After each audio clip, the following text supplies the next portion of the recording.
أستغفر الله رب البرايا أستغفر الله من الخطايا. يا نبي سلام عليك، يا رسول سلام عليك، يا نبي سلام عليك، salawatullah alaik. Berdiri bersama memuji yang mulia, menyebut namanya, tanda rasa cinta. Salam rinduku kasih, salam rinduku Nabi, salam rinduku kasih, salam rinduku Nabi. Dapatkan kaset dan CD-nya, sebentar lagi keluar. Benar, serius. Ya gue promosi pakai diomongin lo. Mumpung bentar lagi keluar albumnya ya. Boleh kan ya Pak ya? Saya pikir di luar acara Pak, kalau di luar udah udah disiapin -1 tuh. Pengen sholawatan, di dalam masjid, ya nggak mungkin pakai musik ya. Jadi seperti itu. Ini luar biasa. Oke, kita balik lagi. Perkara doa tadi. Ya, jadi jangan Allahumma lantas jalan. Mau kemana? Toh setelah keluar ke masjid juga di luar bengong juga, mau ngapain? Mendingan di dalam. Terserah apakah prakteknya selesai sholat sir masing-masing, ataukah zahar dikeraskan dengan tujuan. Kan orang sholat banyak yang nggak ngerti, kemudian imam mengeraskan bacaan istighfar dengan tujuan yang di belakang ngikutin, kan nggak tahu, gitu kan? Biasanya kan kalau selesai sholat baca apa? Astaghfirullahaladzim alladzi la ilaha illa huwal hayyul qayyum wa atubu ilaih. Berapa kali? 3 kali. Enteng cuma 3. 1, 2, 3. Ya benar, bocah cipok bentar. Pinter berarti dia nih, bagus. Cerdas. Asal gede jangan korupsi aja ntar lo. Kita doain jadi anak soleh dia ya. Semua anak-anak yang ada di sini kita jadikan generasi terbaik bagi bangsa dan negara ini. Dari mana? Gue lupa tuh 1, 2, 3. Istighfar 3 kali. Kalau kita bicara Rasul, seberapa banyak istighfar Rasul? Perkara istighfar itu sampai-sampai Rasul minta bersumpah atas nama Allah. Artinya apa? Rasulullah ingin menyampaikan bahwa permohonan maaf atau meminta ampun kepada Allah itu bukan perkara ringan, tapi perkara yang luar biasa. Meminta maaf itu hukumnya wajib. Sampai-sampai seorang Rasul melakukan. Ini luar biasa. Ya. Istighfar itu hukumnya wajib. Sampai seorang nabi ya, yang maksum, yang dijamin surganya, masih minta ampun kepada Allah Subhanahu wa taala. Rasul mengatakan apa? Wallahi, ya, sesungguhnya aku beristighfar, memohon ampun, bertobat kepada Allah fi yaumin, di dalam sehari, aktsaru min 70 marrah, lebih banyak daripada 70 kali, wa fi riwayatin 100 marrah, dan dalam riwayat yang lain 100 kali. Kalau seorang Rasul saja yang maksum, yang dijamin surganya, masih mau minta ampun kepada Allah minimal 70. Lalu bagaimana pertanyaannya dengan si Jeffrey? Siapa? Kurang ajar loh. Biasa Pak, orang kalau udah punya gelar dan kebiasaan dipanggil sama gelarnya, sekali waktu ada orang manggil tidak pakai gelar, kadang-kadang suka nyeri di mari. Kalau suka nyeri berarti ada penyakit dia. Seseorang itu tidak akan jatuh dan hina meskipun tidak disebut gelar dan pangkatnya. Nggak ada sejarahnya orang begitu nggak dipanggil presiden jatuh, nggak ada. Seseorang jatuh dan hina itu karena ucapan dan perbuatannya, bukan karena gelar dan pangkatnya. Bukti Nabi Muhammad, ada yang mau pakai Sayyidina, terserah. Yang nggak pakai, mangga. Nabi nggak pernah tersinggung. Yang ribut, yang Sayyidina sama yang enggak berantem, akhirnya masjidnya misah. Capek deh. Ini kan jadi perkara mubazir. Sementara Rasulnya sendiri tenang-tenang aja. Rasulnya santai-santai. Silakan dibuka surat Al-Kahfi. Ya, surat Al-Kahfi. Ayatnya cari sendiri. Ya, iya keenakan banget suratnya udah dikasih tahu, masa ayatnya dikasih tahu juga. Malas tuh namanya ya. Di bagian terakhir surat Al-Kahfi. Innal ladina amanu. Innal ladina amanu. Mantap. Pinter lo. Anak siapa?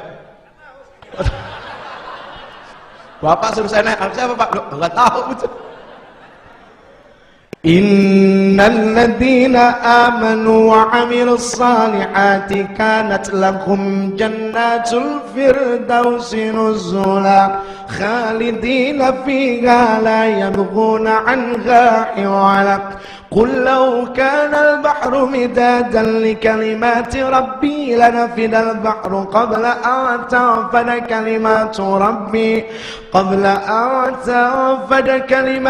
rabbi walau ji'na bimithlihi madada qul innama ana basharum mithlukum yuha ilayya annama ilahukum ilahu wahid faman kana yarju liqa'a rabbih falyamal 'amalan salihan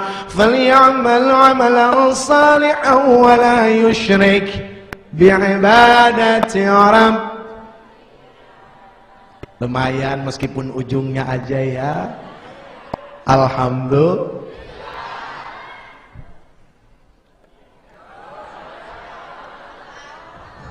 Jam-jam saya biarin aja, kenapa sih? Bawa jam kan? Lihat aja jamnya sendiri. No, jam gede no, lihat no, mana jam no.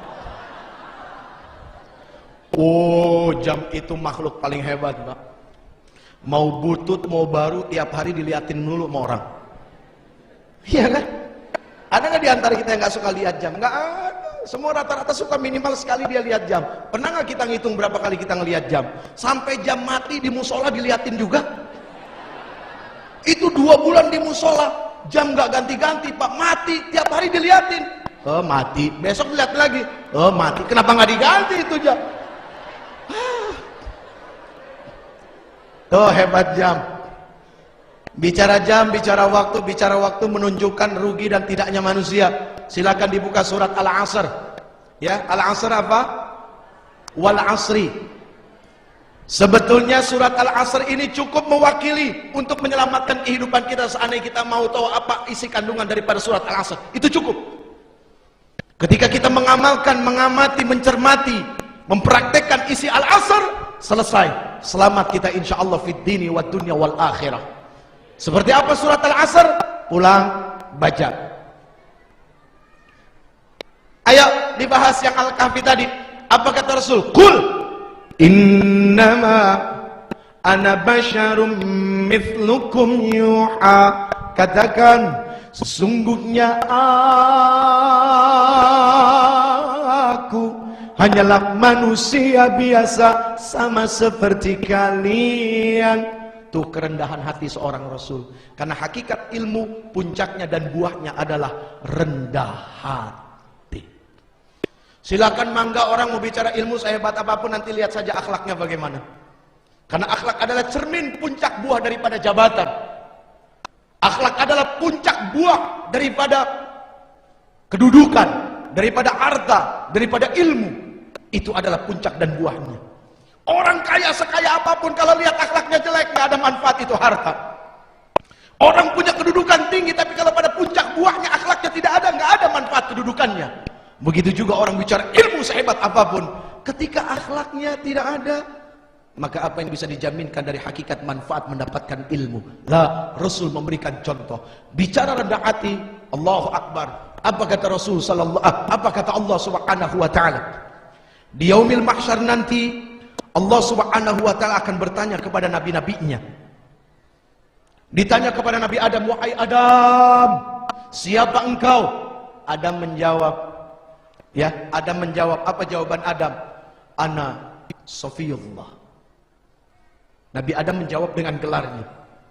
Kemudian ditanya kepada Nuh, wahai Nuh, kamu siapa? Nuh menjawab, ana Najiyullah. Ditanya kepada Musa, Musa, kamu siapa? Ana Kalimullah. Ditanya kepada Ibrahim, Ibrahim, kamu siapa?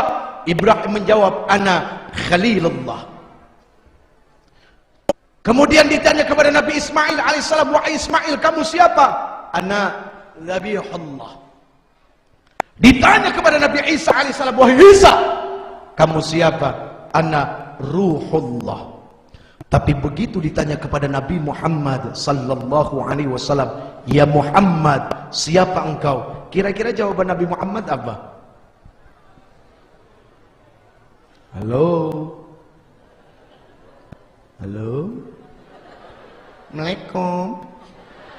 Anak zaman sekarang suka nyingkat-nyingkat tuh, lamlikum. Lamlikum artinya apaan lamlikum? Kacau. Lamlikum. Jawabnya apa kalau lamlikum? Aduh. Makanya kalau SMS terus sama ngebebek tuh pakai handphone beri-beri, yang bikin jari jadi bengkak. Itu kadang-kadang kita nulis assalamualaikum ASS. Kalau bahasa Inggris as apa? Nih. Wah, kacau. Pantat disebut, Pak. Langsung aja sih ketik, malas amat, assalamualaikum. Kan pahalanya juga sempurna. Nyebut Allah, OMG. OMG. Muka lu jauh, OMG. Astagfirullahaladzim, OMG. Maksudnya oh my God, disingkat OMG. Wah, kacau, kacau. Yang tadinya punya pahala jadi nggak ada pahala, coba. Aduh. Oke, sampai di mana tadi? Ketika Nabi kita Muhammad sallallahu alaihi wasallam, beliau ditanya, ya Muhammad, engkau siapa? Apa jawaban Rasul? Tak disangka, tak dikira, Rasul tidak menyebut pangkatnya. Rasul hanya menjawab apa? Anal yatim. Ya Allah, saya cuma anak yatim. Bapak saya Abdullah, kakek saya Abdul Muttalib. Itulah kerendah hatian seorang Rasul. Padahal segala pangkat ada di pundak Rasul, tapi Rasul begitu sangat rendah hati dan sederhananya menjawab pertanyaan Allah Subhanahu wa ta'ala. Hari ini si Jeffrey dipanggil Ustadz. Insya Allah seandainya istiqamah dan Allah menjaga, menutupi segala aib-aibnya. Kan kita begini dimuliain bukan karena kita punya ilmu, Pak, karena aibnya masih ditutupi sama Allah. Coba kalau dibuka, yang mau dengar gue siapa? Agak ada. Ini aibnya masih ditutupin. Jadi kalau ada orang dimuliakan, bukan karena ilmu dan kedudukan, tapi karena aibnya masih ditutup sama Allah. Kalau dibuka, nggak ada manfaat. Hari ini mengaku Ustadz, insya Allah 10 tahun yang akan datang. Sekarang saya 38 umurnya nih. Kalau 10 tahun yang akan datang berapa? 48, tiba-tiba berubah. Kiai Haji Jeffrey Al-Bukhari. Jadi kiai sekarang. Jadi ngelalin diri udah kiai nanti. Gitu. Nanti kalau 50 tahun lagi panjang umur, abah kiai. Jadi abahnya kiai. Sementara Rasul ketika ditanya, siapa kamu Rasul? Anak yatim, itu cuma anak yatim. Betapa sangat rendah hatinya seorang Rasul. Kalau Rasulnya aja rendah hati, harusnya yang merasa katanya keturunannya nggak boleh sombong. Wah, bahaya ya.